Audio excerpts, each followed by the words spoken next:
आज के फोकस में हम बात करेंगे देश में बढ़ते सेमीकंडक्टर उद्योग की। जी हाँ, एक जो इकोसिस्टम सेमीकंडक्टर का तैयार हुआ है देश में और उसी के चलते भारत की महत्वाकांक्षी प्रगति का सबसे अच्छा उदाहरण असम के मोरीगांव में सेमीकंडक्टर इकाई की अगर बात की जाए तो उसका विकास भी है। इसका नेतृत्व Tata semiconductor assembly and test private limited यानी TSAT कर रहा है। ये परियोजना देश की प्रमुख विनिर्माण साइटों में से एक बनने के लिए तैयार है और ये देश के आत्मनिर्भर सेमीकंडक्टर इकोसिस्टम की स्थापना के व्यापक लक्ष्य के साथ भी शामिल है। आपको बता दें 27,000 करोड़ रुपए के निवेश के साथ मोरीगांव से प्रतिदिन 48 मिलियन सेमीकंडक्टर चिप्स का उत्पादन होने की उम्मीद है, यानी 480 लाख। इसमें फ्लिप चिप और इंटीग्रेटेड सिस्टम इन पैकेज यानी ISIP जैसी उन्नत पैकेजिंग तकनीकें इस्तेमाल की जाएंगी। ऑटोमेटिव, इलेक्ट्रिक वाहन, दूरसंचार, उपभोक्ता इलेक्ट्रॉनिक्स जैसे आवश्यक क्षेत्रों की ज़रूरतों को पूरा करने के लिए डिज़ाइन की गई इस इकाई के 2025 के मध्य तक पूरा होने का अनुमान है। मोरीगांव इकाई तकनीकी विकास से कहीं आगे जाती है। ये 15,000 प्रत्यक्ष और 11,000 से 13,000 अप्रत्यक्ष नौकरियों का सृजन करके महत्वपूर्ण सामाजिक आर्थिक लाभ प्रदान कर रही है। ये असम और आसपास के क्षेत्रों में क्षेत्रीय आर्थिक विकास में योगदान भी दे रही है। उच्च क्षमता वाली उत्पादन साइट के रूप में इकाई का दैनिक उत्पादन घरेलू और अंतर्राष्ट्रीय दोनों बाजारों को आपूर्ति करेगा। इससे भारत वैश्विक सेमीकंडक्टर आपूर्ति श्रृंखला में एक प्रतिस्पर्धी शक्ति के रूप में स्थापित होगा। तो ना सिर्फ अगर बात की जाए जो असम का इस इकाई की हम बात करें, जो मोरीगांव प्लांट की अगर बात की जाए, इसके ज़रिए तो लगातार उत्पादन होगा ही, बल्कि जो विकास की बात कही जा रही है, कैसे इस विकास को गति मिल रही है, खास तौर से सरकार की जो नीतियां हैं वो काफ़ी कारगर रही हैं। और ऐसे में जब हम बात करते हैं कि कैसे सेमीकंडक्टर इकोसिस्टम का जो निर्माण है वो लगातार किया जा रहा है, उसमें काफ़ी अहम और इसके ऊपर ही आपको हम यहाँ जानकारी देंगे कि आखिर कैसे भारत का जो सेमीकंडक्टर उद्योग है वो मजबूत होता हुआ नजर आ रहा है। आइए आपको समझाने की कोशिश करते हैं कि कैसे ऐसे में जो भारत है वो दुनिया का सेमीकंडक्टर हब बनेगा। ये अपने आप में काफ़ी महत्वपूर्ण है कि कैसे भारत लगातार प्रगति कर रहा है। आपको बता दें, भारत वैश्विक सेमीकंडक्टर उद्योग में एक उभरता हुआ प्रतिभागी है। लगातार अब पूरे विश्व की नज़रें भारत पर हैं। अलग अलग प्लांट्स जो हैं वो यहाँ पर स्थापित हो चुके हैं और उसके वजह से लगातार आपको हम बताएंगे कैसे जो प्लांट्स हैं। फिलहाल जब हम बाज़ार की बात करते हैं, किस तरह का बाज़ार है, इस पे आइए यहाँ नज़र डालेंगे, क्योंकि जो बाज़ार मूल्य है वो काफ़ी महत्वपूर्ण हो जाता है। और ख़ासतौर से जब हम बात करते हैं 2023 की भी, लेकिन 2021 में जो हमारा भारत सेमीकंडक्टर मिशन है उसकी शुरुआत हुई, उसके लिए 76,000 करोड़ रुपये के वित्तीय परिव्यय के साथ इस मिशन को शुरू किया गया 2021 में, क्योंकि इस तरह का उद्देश्य था। और भारतीय सेमीकंडक्टर बाजार का जब आकार की हम बात कर रहे हैं तो ये वर्ष 2023 में लगभग $38 बिलियन था। ये 2023 का पूरा आंकड़ा है। वहीं 2030 तक की जब हम बात करें तो भारतीय सेमीकंडक्टर बाजार के $109 बिलियन तक पहुंचने की उम्मीद जताई जा रही है। अंदाज़ा आप लगा सकते हैं कितना जो प्रगति है वो यहाँ नज़र आएगी। और ख़ासतौर से 2023 में वैश्विक सेमीकंडक्टर बाजार की अगर हम बात करें तो इसका आकार $611.35 बिलियन अमेरिकी डॉलर था। ये वैश्विक बाजार की जानकारी आपको हम दे रहे हैं, लेकिन 2024 में ये 681.05 बिलियन अमेरिकी डॉलर से बढ़कर 2032 तक अगर इसकी जो अनुमान है वो 2062.59 बिलियन अमेरिकी डॉलर तक का जताया गया है। यानी देखिए कितना बड़ा बदलाव जो है इसमें नज़र आएगा। और ये जो पूर्वानुमानित अवधि है 2024 से 2032 की, इस दौरान 14.9% की CAGR की प्रदर्शित करती है। यानी लगातार ये जो गति है, ये जो विकास है, ये इसमें बना रहेगा। तो ऐसे में भारत के लिहाज से काफ़ी महत्वपूर्ण हो जाता है, क्योंकि भारत एक उभरता हुआ प्रतिभागी है इस क्षेत्र में और उसी वजह से लगातार एक कहीं ना कहीं देखा जाए तो विकास को लगातार हम कह सकते हैं कि गति प्रदान की जा रही है। इसमें सरकार की नीतियों की बात की जाए, पहले स्कीम की बात की जाए और कैसे इन सभी को जो प्रोत्साहन है वो देने का काम किया जा रहा है। और ख़ासतौर से ना सिर्फ जब हम स्कीम्स की बात कर रहे हैं, बल्कि देश में जो अलग अलग प्लांट्स, ये जो इकाइयाँ हैं वो स्थापित हो चुकी हैं, उसमें किस तरह का निवेश है, इसके ऊपर भी आइए आपको जानकारी हम दे देते हैं कि कैसे जो अलग अलग कंपनियां हैं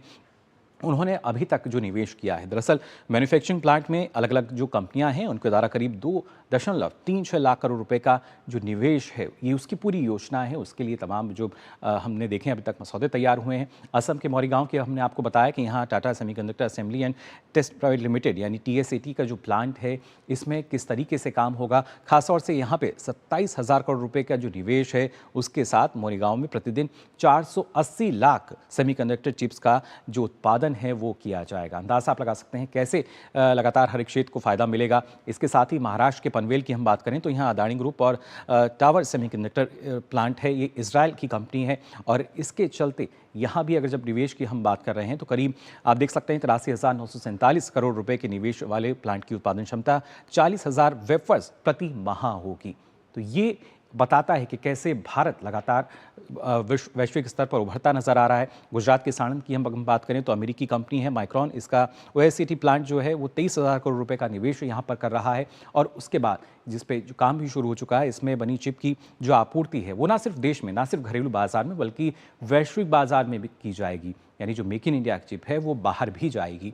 साथ ही गुजरात के धोलेरा की हम बात करें तो टाटा ग्रुप और ताइवानी कंपनी है पीएसएमसी का 91,000 करोड़ रुपए का निवेश किया गया है और इसके चलते जो उत्पादन होगा यानी इसके में जो निर्माण होगा वो आपको बता दें सेमीकंडक्टर फैब्रिकेशन फैसिलिटी की उत्पादन क्षमता जो है वो करीब 50,000 वेफर्स प्रति माह होगी। हर एक क्षेत्र में, फिर चाहे ऑटोमोबाइल की हम बात करें, टेलीकॉम की बात की जाए और ख़ासतौर से हमारे देश की सीजी पावर है, जापान के रेनसॉस इलेक्ट्रॉनिक कॉरपोरेशन और साथ ही थाईलैंड की स्टार्स माइक्रो इलेक्ट्रॉनिक ओएसएटी का प्लांट है, इसके ज़रिए भी ना सिर्फ जो बेहतर निवेश है वो हुआ है। आपको बता दें 7600 करोड़ के निवेश से अत्याधुनिक ओएसटी प्लांट में रोज़ाना करीब 1.5 करोड़ चिप्स का जो निर्माण है वो किया जाएगा। अब आप समझ सकते हैं कि ऑटोमोबाइल, टेलीकॉम, ये तमाम ऐसे क्षेत्र हैं। एआई की भी हम बात करते हैं। साथ ही गुजरात के साणंद में काइंस सेमीकॉन का ओएससीटी प्लांट है, यहाँ भी लगातार जो उत्पादन है, जो निर्माण है वो किया जाएगा और ख़ासतौर से 3,307 करोड़ रुपए के निवेश वाले इस प्लांट में प्रतिदिन करीब 63 लाख चिप का निर्माण होगा। 63 लाख जो चिप हैं वो बनाई जाएंगी। तो आप अंदाज़ा लगा सकते हैं कैसे भारत पूरे विश्व के लिए एक सेमीकंडक्टर हब के रूप में उभरता हुआ नजर आएगा और यही वजह है क्योंकि सरकार की नीतियां काफ़ी कारगर रही हैं। उसी वजह से लगातार हम देख पा रहे हैं कि कैसे जो नीतियां हैं कारगर रही हैं, निवेश बढ़ रहा है और इन सब के ज़रिए जब रोज़गार को देखा जाए तो रोज़गार बड़े पैमाने पर निकलेगा क्योंकि हर एक क्षेत्र में आज के समय में हम देखते हैं जो सेमीकंडक्टर है उसकी उपयोगिता नज़र आती है। फिर चाहे खिलौनों की बात की जाए या फिर हम बात करते हैं एरोप्लेन्स तक, हर जगह आज के समय में सेमीकंडक्टर का इस्तेमाल होता है और कैसे देश की अर्थव्यवस्था को और लाभ देगा, इस पर हम यहाँ चर्चा करेंगे। खास मेहमान जो हैं वो हमारे साथ जुड़े हैं, उनका रुख कर लेते हैं। खासतौर से आकाश त्रिपाठी हमारे साथ जुड़ चुके हैं जो कि सीईओ हैं इंडिया सेमीकंडक्टर मिशन के। बहुत बहुत स्वागत है आपका आकाश जी। सबसे पहले आकाश जी जानना चाहेंगे आपसे क्योंकि जब हम बात करते हैं भारत के सेमीकंडक्टर मिशन की 2021 में जिस एक उद्देश्य के साथ इसकी शुरुआत हुई, आज के समय में कहाँ तक हम फिलहाल पहुँचे हैं? देखिए, जो इंडिया सेमीकंडक्टर मिशन है, जैसा आपने बताया 2021 में प्रारंभ हुआ था और इसमें 76,000 करोड़ का एलोकेशन रखा गया था। इसके अंतर्गत हम लोग 50% पारी पासू सपोर्ट देते हैं, मतलब जैसे इन्वेस्टमेंट कंपनी करती है, साथ साथ 50% इन्वेस्टमेंट सेमीकंडक्टर मिशन से हम लोग करते हैं, सेंट्रल गवर्नमेंट करती है जी। इसके तहत जो 76,000 करोड़ में से अभी तक हम लोग 1,52,000 करोड़ के प्रोजेक्ट स्वीकृत कर चुके हैं। 5 प्रोजेक्ट अभी तक हमारे स्वीकृत हुए हैं। टाटा के 2 प्रोजेक्ट हैं, एक असम में जैसा आपने बताया और जो ओसैट यूनिट है और उनका फैब जो है सेमीकंडक्टर फैब वो धुलेरा में है। जी। इसके अलावा सीजी पावर और माइक्रॉन के 2 ओसैट प्लांट साणंद में है और अभी हाल में ही केन्स का भी ओसैट प्लांट स्वीकृत किया गया है। जी। माइक्रॉन सबसे पहले प्रारंभ हुआ था, तो माइक्रॉन अगले वर्ष के मिड तक उत्पादन में आएगा। उनकी मिनी पायनियर यूनिट है, उससे उत्पादन ऑलरेडी प्रारंभ हो चुका है।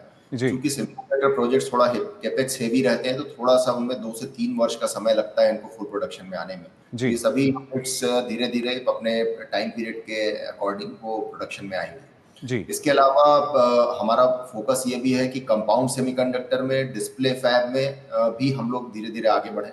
एडवांस पैकेजिंग टेक्नोलॉजीज जो हैं, चाहे हेट्रोजीनियस पैकेजिंग हो या 3D ग्लास पैकेजिंग हो, उस दिशा में भी हम लोग बढ़ने का प्रयास कर रहे हैं। साथ ही साथ सेंसर्स और मैम्स के फैब की दिशा में भी हम लोग बढ़ रहे हैं। अभी लगभग हमारे पास 15 से ज्यादा प्रपोजल्स हैं जिनको हम अभी एग्जामिन कर रहे हैं और उसमें उनका एग्जामिन करने के बाद उनको अगर स्वीकृत किया जाएगा तो और सेमीकंडक्टर इकोसिस्टम में बढ़ोतरी होगी।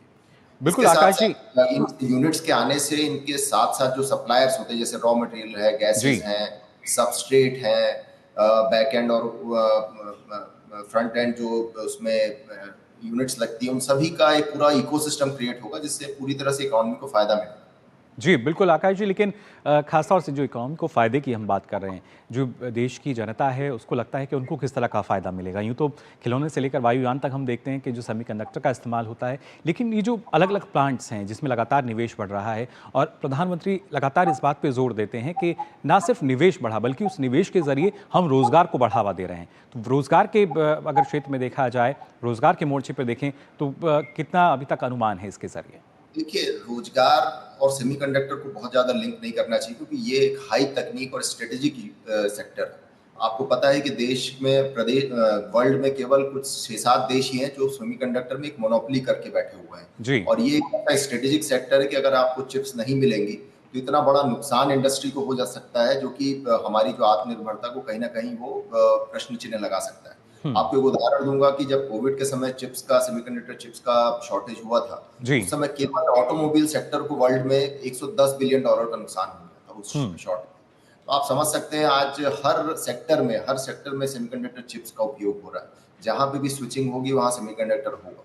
अभी जो नए सेक्टर्स एआई जैसे सेक्टर्स आ रहे हैं उनमें भी चिप्स का बहुत ज़्यादा उपयोग हो रहा है। तो ये बहुत आवश्यक है कि इस दिशा में हम लोग आत्मनिर्भरता की तरफ बढ़ें हुँ। और इस सेमीकंडक्टर इंडस्ट्री में पार्टिसिपेट करें। जैसा आपने अभी बताया ही था 2030 तक